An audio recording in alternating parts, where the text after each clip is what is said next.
어설프게 학생부를 쓴다고 자소서를 쓰는 경우 차라리 그 시간에 모의고사 하나 더 풀고 오답노트 정리하는 것이 훨씬 더 좋습니다. 학생부가 엄청 뛰어나다고 생각하지 않는 이상 학생부는 눈에서 지우세요. 그게 여러분들이 지금 대학을 잘 갈 수 있는 방법입니다. 랑쌤TV 시청자 여러분 안녕하십니까, 랑쌤입니다. 2022년 새해 복 많이 받으시고요.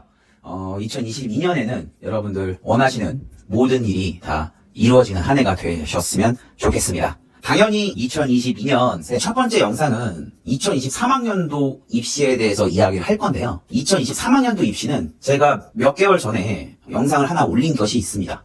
그래서 그 영상을 먼저 보시고 오시는 것이 좋습니다. 그 영상에서 정시 인원이 어떻게 늘어나고 뭐가 또 바뀌는지, 서울대 교과 평가 반영이랄지 약간의 그 변화 사항들을 제가 이 영상 속에 담았는데요.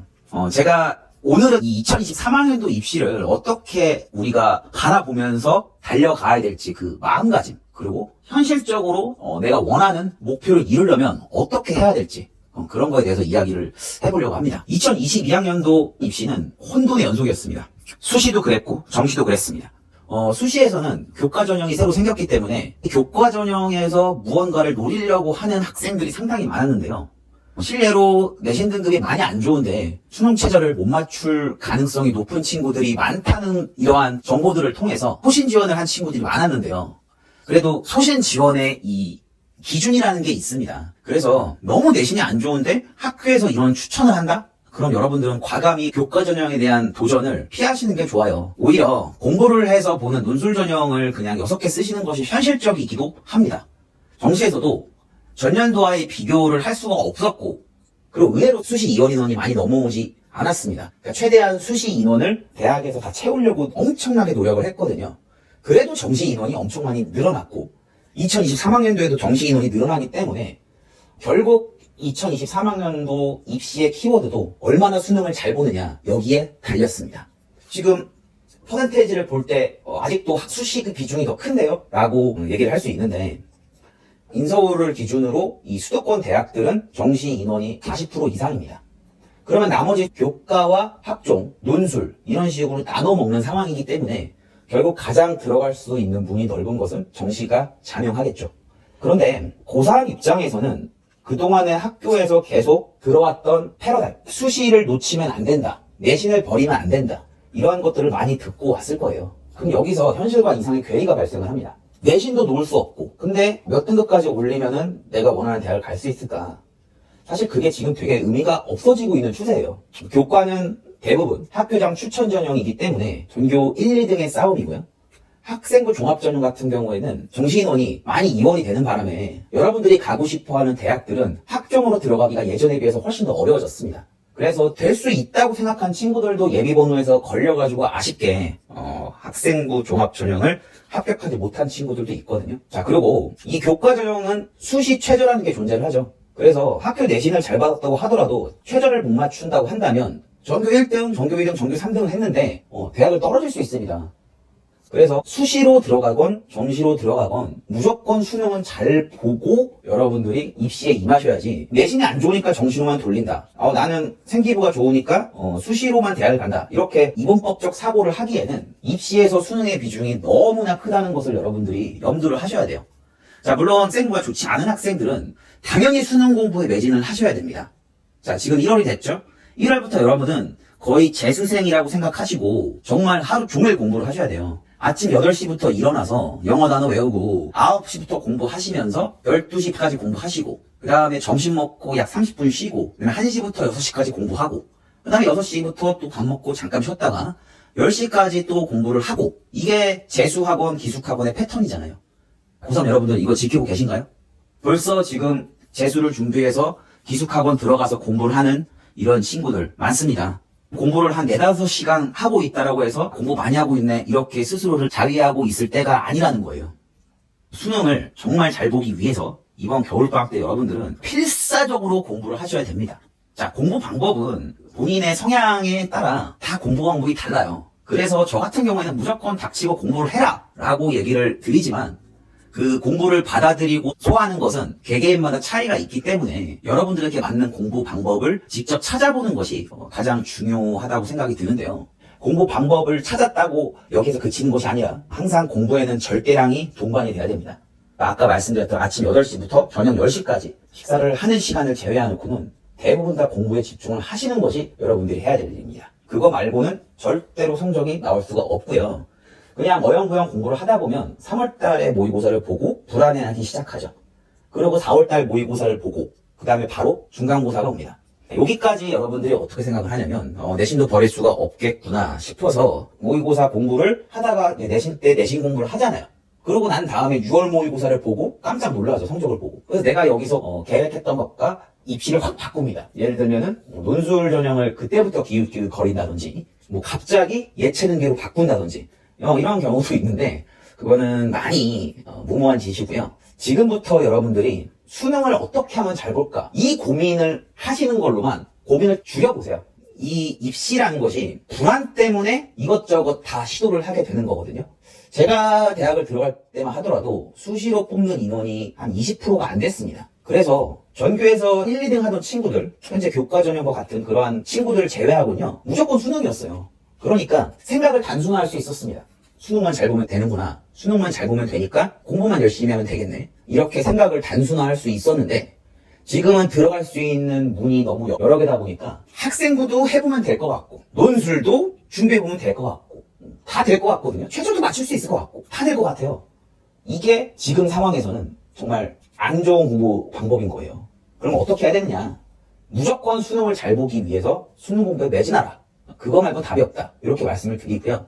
내가 특정 영역에 강하다. 예를 들어서 인문계열 학생인데 국어, 자연계열 학생인데 수학, 과학. 이러면 2월부터 논술 공부도 병행을 하시는 것이 가장 베스트입니다. 선생님, 그러면 내신은 어떻게 하죠? 3학년들 같은 경우에 내신은 어차피 여러분들 마음을 많이 비우시는 게 좋아요. 그러니까 여러분들이 꿈을 높게 잡으신다면 지금 현재 학생부 종합전형으로는 들어가기가 이미 틀렸다고 보시는 게 맞아요. 그래서 미련을 버리시는 것이 오히려 더 수능을 잘 볼 수 있는 기회입니다. 그렇지만 시험에 쪼는 맛 있죠. 그것을 여러분들이 극복하기 위해서 내신은 그래서 중요한 거라고 항상 제가 말씀을 드리죠. 성적이 안 나와도 시험에 익숙한 인간이 돼야지만 그래야 수능을 잘 볼 수가 있기 때문에 여러분들 3학년 1학기 대신 쓸데없는 과목은 버리더라도 수능과 연계된 과목은 최선을 다해서 공부를 하시는 것. 이게 지금 내신 3, 4, 5등급에 위치한 친구들이 원하는 대학을 가기 위한 가장 중요한 플랜이라고 저는 생각을 합니다. 그리고 다른 학교에 가서 수능을 보기 때문에 7월 달에는 여러분들이 지원을 하지 않더라도 다른 학교 시험이 좋아요. 거의 수능과 유사하기 때문에 난이도는 조금 어렵지만요. 그래서 그것을 응시를 해서 미리 연습을 하시는 것도 필요하다고 생각이 들고요. 여름방학 시기가 너무 중요한데 어설프게 학생부를 쓴다고 자소서를 쓰는 경우 차라리 그 시간에 모의고사 하나 더 풀고 오답노트 정리하는 것이 훨씬 더 좋습니다. 학생부가 엄청 뛰어나다고 생각하지 않는 이상 학생부는 눈에서 지우세요. 그게 여러분들이 지금 대학을 잘 갈 수 있는 방법입니다. 물론 학생부가 좋은 친구들은 내신 챙기고 세특도 챙겨야 되고 서울대를 갈 친구들 같은 경우에는 교과평가라는 그런 변수가 있기 때문에 3학년 2학기 내신까지도 잘 챙기셔야 하지만 대부분 3, 4, 5등급의 내신을 가진 친구들이 가장 많이 볼 거라고 생각을 하기 때문에 그런 친구들은 생각을 단순화시켜야 됩니다. 어떻게 단순화시켜야 된다고요? 수능을 잘 봐야 된다고 단순화시키셔야 합니다.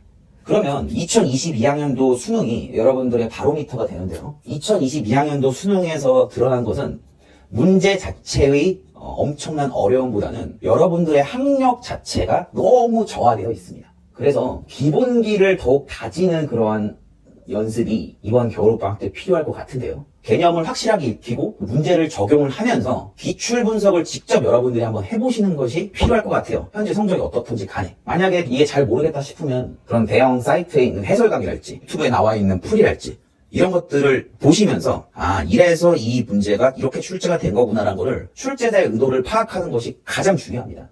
그러한 공부를 하시면서 여러분들이 수능에 대한 감을 익히면 2022학년도라는 데이터가 주어졌기 때문에 데이 플랜을 짜는 거에 있어서 더 효율적으로 짤 수 있을 거예요. 그리고 2023학년도는 의대나 약대, 간호대 같은 경우에는 정시에서도 지역인재 전형이 생기고요. 수능만 잘 보면 들어갈 수 있는 길이 너무나 넓어집니다. 2022학년도 정시는 데이터가 불안하기 때문에 진학사 같은 모의 지원 사이트의 표본을 통해서 예측해서 지원하는 경향이 두드러졌기 때문에 되게 안정적인 지원이 많았고 중위권 대학의 경쟁률이 높아졌는데 이 정시라는 것은 1등부터 차례대로 서열을 매기고 근데 1등이 원서를 3장을 쓸 수 있고 나머지 2장은 버린단 말이에요. 연쇄적 반응이 일어나기 때문에 그래서 추가 합격이라는 것이 있는 것이죠. 그러니까 성적만 잘 받아 놓으시고 원서 3장 중에서 보통은 안정적인 것 하나와 나머지 2장에서 적정 그리고 승부 이런 식으로 원서를 쓰는데 그러한 원서를 쓰는 것 역시 수능을 잘 봐야 여러분들이 원하는 대로 원서를 잘 쓸 수가 있습니다. 결국 계속 제가 하는 말은 수능을 잘 봐야 된다는 말밖에 없네요. 정말 답이 그렇습니다. 수능을 잘 보지 못하면 수시로도 대학을 갈 수가 없는 것이 현재 입시입니다. 그러니까 최저를 맞추기 위한 공부를 했다간 최저를 못 맞춥니다. 이번 2022학년도 시험이 어려웠기 때문에 가채점도 정확하게 답을 적을 수 있는 시간이 없었고 입시 기관도 모니까 통합이기 때문에 90% 이상의 점수 예측이 불가능합니다. 그러니까 최대한 마지막까지 수능을 잘 볼 수 있도록 노력을 하시는 것이 올해 입시의 키워드라고 할 수 있겠네요. 계속 반복해서 얘기를 하니까 이제는 좀 세뇌가 되셨죠. 수능을 잘 봐야 됩니다. 그래야 정시건 수시건 대학을 잘 갈 수 있습니다. 논술도 수능을 잘 못 봐서 최저를 못 맞춘 친구들이 너무나 많았습니다. 참 그게 안타까웠는데요. 그러다 보면 최저가 없는 대학으로 몰리니까 당연히 거기서는 경쟁률이 올라가고 합격 컷도 올라가게 됩니다. 2022학년도 수리논술 같은 경우에는 생각보다 문제를 쉽게 낸 대학들이 많았기 때문에 뺐었다고 생각한 친구들도 떨어진 경우가 많았습니다. 논술은 매년 어떻게 나올지 그거는 대학 마음이거든요. 그러니까 그거는 우리가 고려할 대상은 아니에요. 그러니까 열심히 공부하는 방법 말고는 없어요. 근데 그러한 문을 넓히기 위해서도 역시 수능을 잘 봐야 됩니다. 이렇게 지난 2021년의 혼란스러움이 2022년, 2023학년도 입시를 준비하는 친구들한테는 그래도 되게 큰 데이터로서의 역할을 할 거예요. 그만큼 참 정시는 심리 싸움입니다. 계속 경우의 수를 따지고 어떻게 해야 올라가고 어떻게 하면 떨어지고 맨날 불안에 떨잖아요. 내가 어떻게 하면 어떻게 될 수 있을까 이런 경우의 수를 따지지 말고 수능을 잘 보자는 그 꿈만을 위해서 여러분들 경우의 수 없이 수능 점수를 잘 받아서 내가 어디를 가야 될지에 대한 경우의 수만 찾는 이러한 이상적인 것이 현실이 되는 입시가 되면 그게 바로 수능 대박 아니겠어요? 그러니까 일단은 수능 하나만 보세요. 보면서 논술을 할지 학종 내신을 봐야지 수시를 먼저 생각하는 순간 입시는 끝이라고 저는 봅니다. 오늘은 여러분들께 안심을 시켜드리고 싶어서 영상을 만들었어요. 제가 컨설팅을 하면서도 느낀 것이 너무 많은 정보를 접하기 때문에 오히려 더 많은 수험생분들과 학부모님들이 불안에 떠시는 것을 제가 봤습니다. 이제 새로운 해가 됐고 새로운 입시를 시작해야 될 텐데 그냥 많이 공부하시고 시험을 잘 보는 생각만 하세요. 여러분들 젊잖아요. 젊음이 뭐예요? 꿈을 하나만 가지고 그 꿈을 위해 달려가더라도 기회가 또 있는 것이 젊음이거든요. 그러니까 할 수 있습니다. 계획을 어떻게 짜느냐? 저 계획 짜는 거 별로 안 좋아했어요. 그냥 공부 열심히 했어요.